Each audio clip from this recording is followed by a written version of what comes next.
What would you say? This is a little out of left field, but I'm wondering if you have an opinion on it. What do you think is your secret to what's the secret to your success?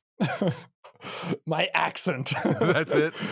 Because I mean, I think um, it's been referenced in the past. Maybe you made the video, or maybe Felix made the video, or someone did. Of like Felix is promoted. A number of people you referenced that Felix gave you a shout out early on, but there's a difference between a shout out and then actually creating a career from that long yeah. term. There's obviously a difference. So yeah, what do you think? What do you think it is? Is it just the accent? Is there like a specific thing that you're like, I focused on this and it worked out and I learned this? It's probably a bunch of factors because the Felix shout out definitely helped. For a long time, I had a hard time saying like, yes, it boosted me because then everyone just goes like, oh, the channel PewDiePie made. But at the same time, I'm like, well, there's all these other channels that were in it who didn't grow as much. And I think I deserve at least a little credit. Yeah. But it was hard to say that without sounding like I wasn't grateful because I'm infinitely grateful. And it did definitely help out the channel. But I think I was too proud to like go into that conversation in depth because I wanted to be like, no, I built it. But Well, it's I it's a think, nuanced take which the internet is not always privy to. sure, I think it was right place, right time, a little bit of luck. I Hmm. put an immensely huge amount of hours into it. But you can put a huge amount of hours into anything and it doesn't always go somewhere. But I feel like just the right mentality, I think was a big factor for my success. I went into it not trying to prove anything. I didn't want to make any money out of it. It was great if it did. It was great if it turned into a job, but that was never my goal. And when it did turn into that, I never faltered. I always made the videos for the reasons I started off making them, which is to just find some sort of creative fulfillment and find joy in other people and to try and entertain. Yeah. That's kind of stuck with me to today. Again, when you grow up with nothing and you're in a log cabin in the woods with a shitty system and you're living on benefits, it's kind of hard to get full of yourself when stuff starts going your way. You kind of think back and be like, okay, that version of me would be very proud of where I am today. But if I went against that sort of moral compass, then I would just not like myself anymore. Yeah. No, I get, yeah, 1,000%. What do you when you think of the past like that, whether it be log cabin or really anything else, is it more nostalgic or is it more painful? A bit of both. It's very nostalgic, especially when your audience constantly like reference it and bring up pictures and Hmm. stuff and be like, "Oh, I found your channel during this period." It's kind of hard not to have sort of like warmth to it, but it's definitely a much more broken version of myself. So it's hard to hear people say like, "I really looked up to you and you gave me so much joy and I really wanted to be like you." When at the time I'm like, "God, I don't even want to be me back Yeah. then." And you're trying to be a better version of yourself. But it's very sweet. So I'd say it's more nostalgic with a little. I've much more learned from the pain than it Hmm. has defined me. I'd say. Has that comment ever turned itself or presented itself in you've changed comments? Oh, all the time. There's always going to be you. You exist to people on the internet when they most watched your content. I think. Yeah. Yeah. Yeah. And I feel like everybody lives in these like 2 year bubbles. Everyone remembers an era, and for me, it's like green hair, happy wheels, like massive energy. For other people, it's the hat back in the log cabin. For others, it's right now. I think it's more important to be able to see the change and like grow with it. If you don't, that's fine. You'll always have the memories of what I was. But you're always going to get those comments of people saying you changed. Right. It's how you react to them that I think is says more. About who you are.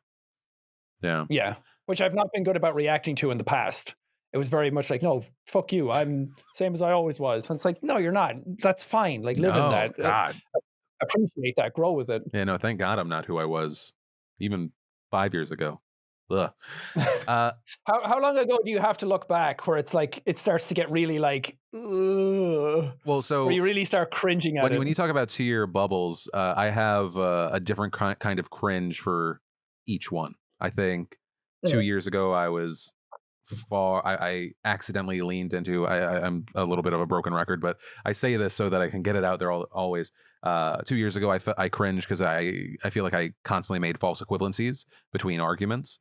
No matter like, How well, if one how side so? if one side was not based in reality or their points were weak, I would just, to be fair, I'd be like, well, one side said this and the other side said this, and without diving deeper into why a certain side was not as valid or not based in reality at all, or was a spin or a talking Sure. point. And so because I was scared that that would come off as opinion and that would be like, oh, I'm being biased. Whereas if you're presenting the news, you have an obligation to the truth, right? You have an obligation to provide context and background into if something is valid or equal, right? Like if I'm Yeah. talking about something on the show, and let's say I'm talking about the president of the United States doing just saying a lie or doing something horrible or providing whatever context, and then in that same episode, I don't talk about someone else who is in a much lower position that maybe doesn't agree with the president having done something wrong. It's like, well, you the way that I organize my show is whoever has the most power. Like that makes sense as far as who to talk about first,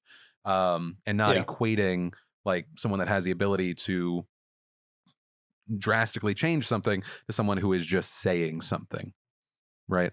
Um, Sure. yeah. So I think that, and then you go further back, and it's more of just like me trying to be edgy, and it just like not having any sort of talent back because to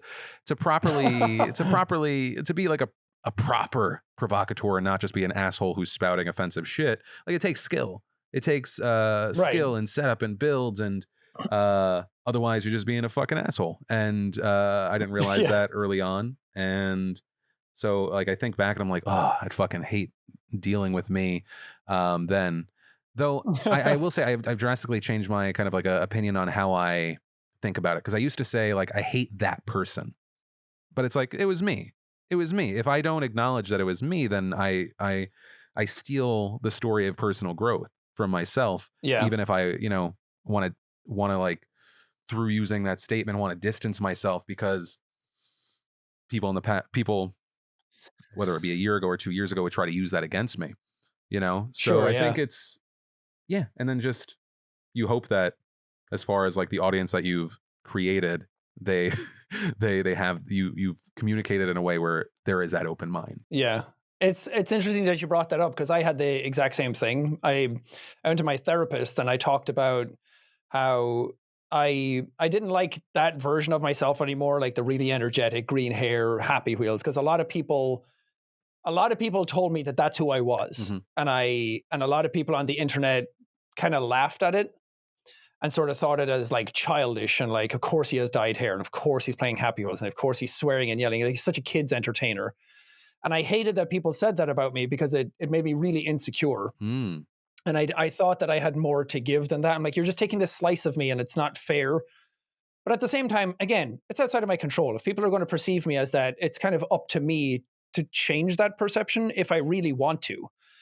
And I feel like nowadays I'm completely different. I'm much more older and mature, but a lot of people still hold me as that version and kind of like meme it and say that it's cringy and whatever. But I'm much better about dealing with it. But I used to say that I tried to kill the boy to become the man from Game of Thrones. And my therapist was like, that's interesting that you said that because those are war words. You want to go to war with yourself. You want to kill a version of yourself to be this version. But that was you. You use that version to get to who you are now. And if you neglect that version, then you don't learn from it. Hmm. And that was fascinating to me because it was like, no, let the boy out to play whenever you need him. Like you shouldn't neglect the child that's within you. You should let him out to play, but when you need to go do the real mature work, then that's when the other version of you comes out to play. And that completely changed my perception of myself and made me learn so much more about myself. Hearing you say it that And way, nowadays I kind of lean more into like, it doesn't matter. If people think that, then that's fine. It shouldn't bother me as much as it right? did. No, I mean, hearing you say it like that, it makes me feel like maybe even another kind of learning point from it is that it can show us that maybe other people can actually change, maybe not instantly, but like over time, Yeah. because you experience Yeah. it yourself. Hmm. Maybe that's a positive note we And can take from that. yeah, you can't change on the internet immediately either. Again, those it takes like that 2 years to kind of really start shifting people's gaze that way. But some people want to change so drastically, so quickly that they just fall off the deep end and then start doing all the ridiculous stuff that we see on the internet. Yeah.